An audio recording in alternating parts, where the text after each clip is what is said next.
Igeret Kodesh Siman Chavav, Soter Da'at Atzmo, la page Kouf, même Gimel Amud Aleph, quatrième ligne.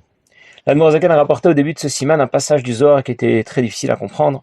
Il a posé plusieurs questions. La première, comment peut-on appeler le Sefer HaZohar Etz Chaim, l'arbre de la vie, la partie révélée de la Torah, Etz Hadat Tov Vara, l'arbre de la connaissance du bien et du mal. C'est l'intégralité, l'ensemble de la Torah qui s'appelle Etz Chaim, Hi le Machazikimba. La Torah est appelée un arbre de vie pour celui qui l'a saisi, pas seulement le Sefer HaZohar, l'ensemble de la Torah, y compris la partie révélée de la Torah. En plus, si le Zohar est appelé Etz Chaim, alors la Tfila qui s'inspire, qui s'imprègne des enseignements de la partie profonde de la Torah, la Tfila aurait dû être prioritaire par rapport à l'étude de la Torah, la partie révélée de la Torah qui est appelée Etz Hadat Tov Vara, la connaissance du bien et du mal. Et pourtant, ce n'est pas le cas. Celui dont la Torah est l'activité essentielle, Mish Torato Manuto, qui ne s'arrête jamais d'étudier, eh bien, il ne s'arrêtera pas non plus d'étudier pour prier. On ne va pas interrompre l'étude de la Tfila, l'étude de la Torah, pour la Tfila. Cela concerne bien sûr, comme on l'a déjà dit l'autre fois, Rabbi Shimon Bar Yochai, ses amis. Nous ne sommes pas concernés par cet enseignement parce que nous, de toute façon, nous nous arrêtons d'étudier la Torah pour X raisons, et donc on pourra aussi s'arrêter d'étudier la Torah pour prier. Mais dans l'absolu, et pour quelqu'un dont l'activité essentielle est dominante, c'est l'étude de la Torah, la Tfila ne sera pas prioritaire, et il ne s'arrêtera pas d'étudier la Torah pour prier. Et tout ceci n'est pas cohérent avec ce qu'enseigne le Raya Memna, le passage du Zohar qui était cité aussi au début de ce siman. La Tfila est construite sur les principes de la partie profonde de la Torah, qui est appelée Etz Chaim, l'arbre de vie. Elle aurait donc dû être prioritaire. Dans l'absolu, elle aurait dû être prioritaire par rapport à l'étude de la Torah. L'étude de la Torah aurait dû pouvoir être interrompue pour pouvoir prier. Dans le premier pérec de Maseret Brachot, dans Talmud Yerushalmi, Rabbi Shimon Bar Yochai enseigne qu'on n'interrompt pas l'étude des Mishnayot pour lire le Shema Yisrael, mais on interrompt l'étude des Psukim pour lire le Shema Yisrael. Et donc on comprend a priori de cet enseignement de Rabbi Shimon Bar Yochai que les Mishnayot sont supérieurs aux Psukim de la Torah. Et pourtant il semble que Rabbi Shimon Bar Yochai se contredit lui-même. Il semble dire ailleurs, dans Raya Memna, à plusieurs endroits, que les Mishnayot sont inférieurs aux Psukim de la Torah. Dans les mots, entre parenthèses, Vesoter Datasmo Beraya Memna Vekamamekomot, Rabbi Shimon Bar Yochai semble se contredire lui-même, puisque à plusieurs endroits dans le Zohar, il déclare que des Mishnah et Shifra, une Mishnah est comparée aux servantes de la reine, Huleva Mikra Shu Torat Moshe Vadai Difami Kabbalah, les Psukim de la Torah, qui sont bien sûr supérieurs à la Kabbalah d'Imatronita Beraya Memna Sham, qui est la Kabbalah est comparée à une reine, Torah Shibirtav ou Malka, avec un Aleph, Torah Shibirtav, la Torah dans sa partie, dans sa dimension écrite, la Torah que Moshe Rabbeinu nous a donnée, est appelée le roi. Dainu Yesod Abba, il s'agit de la Sphira qui est associée au Père, Amlubash Zeranpin, et qui s'introduit dans Zeranpin, que l'on appelle la petite phase qui représente les Midot, qui suivent Chorma et Bina dans le schéma des Sphirot, comme le Harizal l'a écrit. C'est écrit dans Raya Memna à plusieurs endroits que la Mishnah est comparée à une servante, la Kabbalah est comparée à une reine, et les psukim de la Torah sont comparés à un roi. La relation entre un roi et une reine est comparée à la relation des trois premières sphirotes, Chorma, Binadat et Zeranpin. La petite face, c'est-à-dire l'organisation des sphirotes associées au Midot, qui reflète de façon réduite ce qui s'organise au-delà du monde de Hatzilut, d'une façon beaucoup plus large et plus grande. Cette fois, on comprend a priori de cet enseignement de Rabbi Shimon Bar Yochai que les Mishnayot sont inférieurs aux psukim de la Torah, comme une servante est soumise à sa reine. Et cela contredit ce que disait Rabbi Shimon Bar Yochai dans Maseret Barachot, Talmud Yerushalmi. Alors pour l'instant, nous resterons avec cette question. L'Admor Zaken y répondra, mais plus tard. Il va d'abord nous présenter l'ensemble des questions qui se posent au sujet de ce passage très étonnant, Raya Memna. Il aborde tout de suite une nouvelle question. Les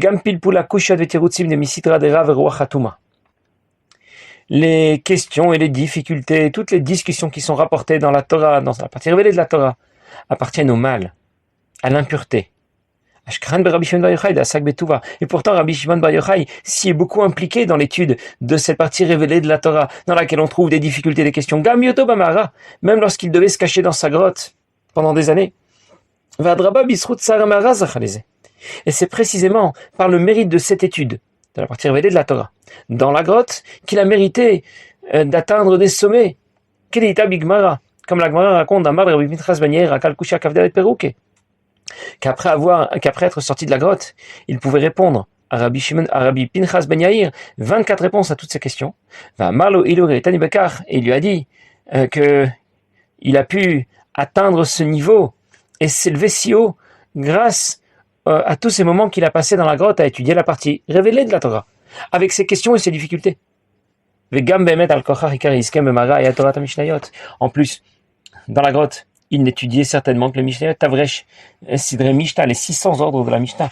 Shaya Bimeh, Ad Rabbeinu Akadosh, qu'il connaissait à leur époque, jusqu'à l'époque de Rabbeinu Akadosh, Deilou Sefer Azor, Vatikunim, Yachol Egmor, Vet Gimel Chodashim. Sefer Azor et les Tikunim, il aurait pu les terminer en 2-3 mois. Kuvadaï lo Amar Dvar Echad Bet Pamim, il n'a certainement pas répété 2 fois les mêmes choses. Je vais reprendre ce que le Morazaken vient de nous dire. Dans le Raya Memna, nous avons vu que les questions et les difficultés qui apparaissent dans l'étude de la partie révélée de la Torah, dans la Gemara, dans la Halacha, appartiennent au mal, au côté opposé à la Kedusha. Pourtant, l'activité essentielle des maîtres de la Mishnah ou de la Gemara, des Tanaïm, des Amoraïm, était justement de s'interroger, de discuter, de critiquer, de soulever des difficultés, trouver des réponses, faire des pilpoulim au sujet des différents thèmes qui étaient rapportés, qui sont justement rapportés dans la Gemara. Et Rabbi Shimon Bar Yochai n'a eu besoin que de quelques mois pour rédiger le Zohar. Il a donc consacré toute sa vie et tout le temps qu'il a passé dans la grotte à l'étude de la partie révélée de la Torah, de la Mishnah, de ses explications que l'on trouve dans la Gemara et ses pilpoulim, les discussions, les difficultés, les questions qui se posent. Comment Rabbi Shimon Bar Yochai peut dire que ce domaine d'activité dans l'étude de la Torah appartient au mal, appartient à l'impureté? Quand Rabbi Shimon Bar Yochai était caché dans sa grotte avec son fils Rabbi Elazar, ils passaient tout leur temps à étudier la partie révélée de la Torah, les Mishnayot et ses commentaires, que l'on trouve maintenant dans la Gemara et ses pilpoulim. Et c'est de cette manière qu'il a atteint des sommets. Alors comment peut-on associer ces questions, ces difficultés au mal, à l'impureté? Rabbi Pinchas Ben Yair était le gendre de Rabbi Shimon Bar Yochai. Avant la période pendant laquelle Rabbi Shimon Bar Yochai était caché dans sa grotte, Rabbi Shimon Bar Yochai lui délivrait un enseignement et Rabbi Pinchas Ben Yair lui posait 12 questions, soulevait 12 difficultés sur les enseignements que lui donnait son beau-père Rabbi Shimon Bar Yochai. Après la période pendant laquelle Rabbi Shimon Bar Yochai était caché dans sa grotte, Rabbi Pinchas Ben Yair posait une question, Rabbi Shimon Bar Yochai lui donnait 24 réponses. Comment Rabbi Shimon Bar Yochai a pu atteindre ce résultat? C'est grâce à l'élévation qu'il a obtenue en étudiant la Torah toutes ces années dans la grotte.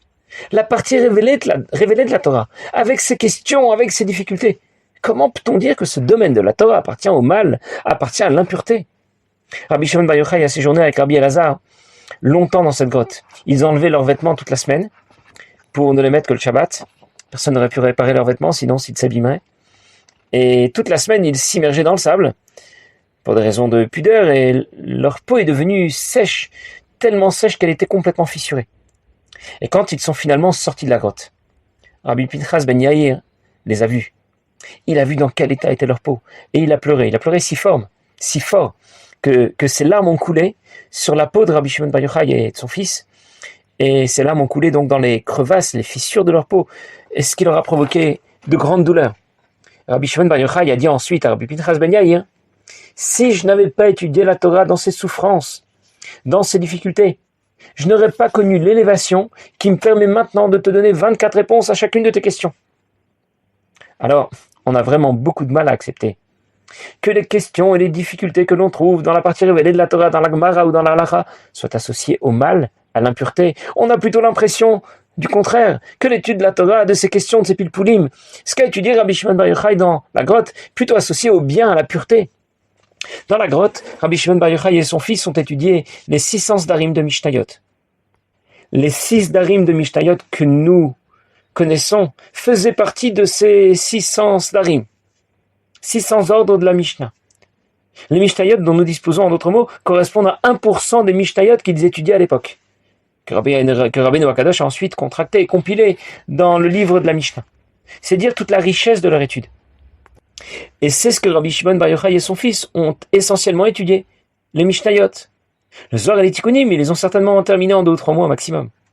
Alors on ne comprend vraiment pas pourquoi les questions et les difficultés que l'on trouve dans la partie révélée de la Torah sont associées au mal, à l'impureté. C'est ce qui était dit dans le Raya Memna. Gam amrou raboten uzal, et nos maîtres ont dit aussi, miyam shechara bet amigdash enlo la kadosh baruch hu la dalat lamot shel halacha bilvad, que depuis que le bet amigdash a été détruit, Akadosh baruch hu ne réside que dans les 4 amot de la halacha. Depuis que le bet amigdash a été détruit, Dieu ne réside que dans les 4 coudées de la halacha. La halacha qui sera déterminée après avoir posé des questions, après avoir soulevé des difficultés. Je ne vais pas revenir maintenant sur ce que représentent les 4 coudées de la halacha. Nous en avons déjà parlé dans le Perek Nun Gimel de l'Ikutei Amarim, le chapitre 53 de l'Ikutei Amarim. Pourquoi on appelle cela les 4 coudées de la halacha? Qu'est-ce que ça représente? Je vais le dire seulement en 2 mots parce que ce n'est pas vraiment notre sujet aujourd'hui. Les 4 coudées de la halacha représentent un investissement dans l'étude de la Torah et dans la pratique des mitzvot qui est au-delà de la logique et de la raison. Et c'est là que la Shrina viendra résider. Mais tout ça a été expliqué plus longuement avec une Gimel d'Ikutei Amarim. En tout cas, je récapitule. L'étude de la Torah, de la partie révélée de la Torah, avec ses questions, avec ses difficultés, ses pilpoulim, c'était l'activité essentielle de Rabbi Shimon Bar Yochai et de son fils. C'était ce qu'ils étudiaient dans la grotte. Et c'est ce qui lui a permis d'atteindre l'élévation la plus haute. C'est le domaine de la Torah dans lequel réside la Shrina, la présence de Dieu après la destruction du Beth Amikdash. Et c'est ce qu'on appellerait Etzadat Tov Vara, l'arbre de la connaissance du bien et du mal. C'est ce que l'on irait associer, c'est ce que l'on va associer au mal et à l'impureté. Ici se termine le développement de la 2e question de l'Admor HaZaken, et nous allons maintenant passer à la 3e question que va développer l'Admor HaZaken. Ve'od yesh lafli apele upele. Il y a encore plus étonnant. Comment peut-on dire que à l'époque messianique, on n'aura pas besoin de connaître la halachot qui concerne ce qui est interdit ou permis, les règles qui concernent les lois de pureté et d'impureté?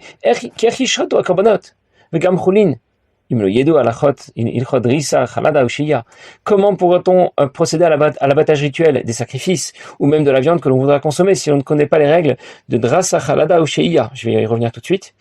Aposlim ashrita, qui rend la shrita impropre, invalide, ou bgimat asakin. Et il faut bien savoir aiguiser le couteau convenablement. Il lui a dit,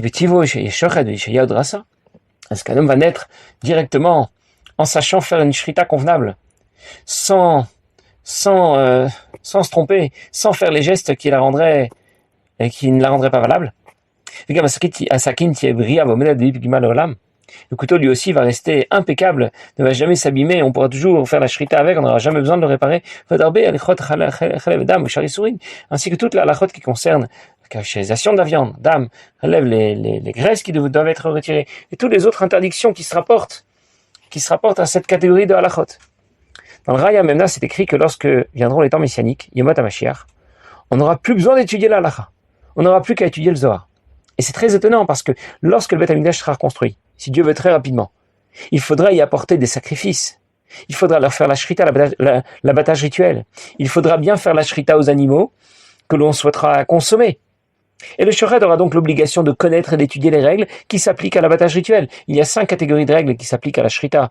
Les shoretim doivent absolument les connaître. L'Admor HaZaken n'en a cité que 3. Drassa, le couteau doit glisser et pénétrer le cou de l'animal. Il ne doit pas être utilisé comme une hache ou comme une machette en appuyant sur le cou de l'animal. Chalada est rapproché du mot chulda. C'est un rat ou une belette, c'est un animal qui se cache dans son trou. On ne doit pas faire la shrita en faisant pénétrer le couteau sous la peau pour trancher les vaisseaux et la trachée sans que la lame ne soit visible. Sheiya, le shochet ne doit pas interrompre son geste. L'abattage doit se faire sans interruption. Si le couteau comporte des aspérités, il n'est plus kasher. Et la shrita ne sera pas kshera. Le couteau doit être extrêmement bien affûté et aiguisé. Et personne n'est encore venu dans ce monde avec un couteau à la main et en sachant comment réaliser la shrita. Ce n'est pas inné, ça doit s'apprendre. Et le matériel requis nécessite un entretien minutieux, conforme à la halacha. Après la shrita, il faut aussi savoir retirer de l'animal les nerfs et les graisses interdits à la consommation. Il faut cachériser la viande, rincer, saler, rincer encore une fois. Il est donc absolument nécessaire d'étudier et de connaître la halachot qui se rapporte à l'abattage et à la cachérisation d'un animal. Comment le Raya Memna peut déclarer que Bimot HaMashiach n'aura pas besoin de les connaître et de les étudier? Vegam Tumat Hamet Yutzrichin Leda, les règles relatives à l'impureté du un mort devront être étudiées et connues, que dit-il, Vanar ben Mea Shana Yamut. Pasuk dit qu'un jeune homme mourra à l'âge de 100 ans. Je vais y revenir tout de suite. On devra aussi connaître les règles qui s'appliquent à l'impureté d'une femme qui vient d'accoucher. Comme on dit qu'à cette époque-là, une femme va concevoir un enfant et enfanter en même temps. Une femme aura plusieurs enfants après un seul rapport. Afalpiken, mais les règles relatives à l'impureté d'une femme accouchée ne vont pas changer. Quand Mashiach viendra, les Bnei Israël seront rassemblés en Eretz Israël. Le Beth Amikdash sera construit. Puis les morts vont vivre. Mais dans la période qui précède la résurrection des morts, que l'on appelle Yemot HaMashiach, la mort n'aura pas disparu, même si la vie sera plus longue. C'est écrit dans Ishaya, Ve'anar ben mea shana yamut. Le pasuk a cité l'Admor Zaken. Un jeune mourra à 100 ans. Ça veut dire que lorsque quelqu'un mourra à l'âge de 100 ans, on ne dira pas qu'il a bien vécu, qu'il a eu une longue vie. On dira qu'il est mort très jeune, il est mort très tôt. Au cours de cette période, il y aura encore des décès. Il sera donc nécessaire de connaître les règles de pureté et d'impureté qui s'appliquent en cas de contact avec un mort. Le Beth Amikdash sera construit et on ne pourra pas y pénétrer si l'on a été au contact d'un mort ou si l'on a été sous le même temps que lui. Il faudra donc d'abord se purifier et respecter pour cela la procédure que prévoit la halacha. Bimot HaMashiach, la connaissance et l'étude de la halacha seront donc encore une fois absolument nécessaires. Comment le Zohar peut déclarer qu'on n'aura pas besoin d'étudier la halacha? Pendant cette période messianique, ce sera inutile, on n'aura plus besoin que d'étudier le Zohar. Dans Yirmiya, il y a un passage qui explique qu'à cette époque du Bimot HaMashiach, une femme pourra avoir plusieurs enfants après un seul rapport. Il ne s'agit pas nécessairement de plusieurs enfants en même temps. On ne parle pas ici de jumeaux ou de triplés. Une fois que la fécondation a eu lieu, plusieurs grossesses et plusieurs accouchements vont survenir après un seul et même rapport. La Gemara raconte qu'un jour, un jeune homme a entendu au Beth Midrash. Il a entendu au Beth Midrash cet enseignement de son maître. Et il a pensé, c'est impossible. Physiquement, c'est tout simplement impossible. Et son Rav lui a expliqué. Ce phénomène existe déjà, chez les poules. Le coq n'a pas besoin de les féconder avant chaque ponte. Une seule fécondation suffira et les poules vont pondre des œufs chaque jour. Une poule va pondre des œufs qui vont éclore et au même moment une nouvelle portée à l'intérieur a déjà été fécondée. Ce phénomène est habituel chez la poule et on peut donc tout à fait concevoir et croire que c'est ce qui se passera à cette époque pour l'homme. En tout cas, si une femme accouche chaque jour, elle aura le statut d'une femme accouchée, elle devient impure pendant une certaine période, elle doit suivre un processus de purification bien strict, et pour cela, il sera absolument nécessaire de connaître et d'étudier la halacha. Alors je récapitule. Dans le Zohar, c'est écrit que Bimot HaMashiach, l'étude et la connaissance de la halacha ne sera absolument plus nécessaire, on se contentera d'étudier le Zohar. Pourtant, on imagine bien que nous allons continuer à respecter toutes les mitzvot de la Torah. Shabbat, Tfilin, Mezouza, il faudra donc connaître la halacha pour savoir comment pratiquer ces mitzvot convenablement. L'Admor Zaken n'a cité que 2 exemples.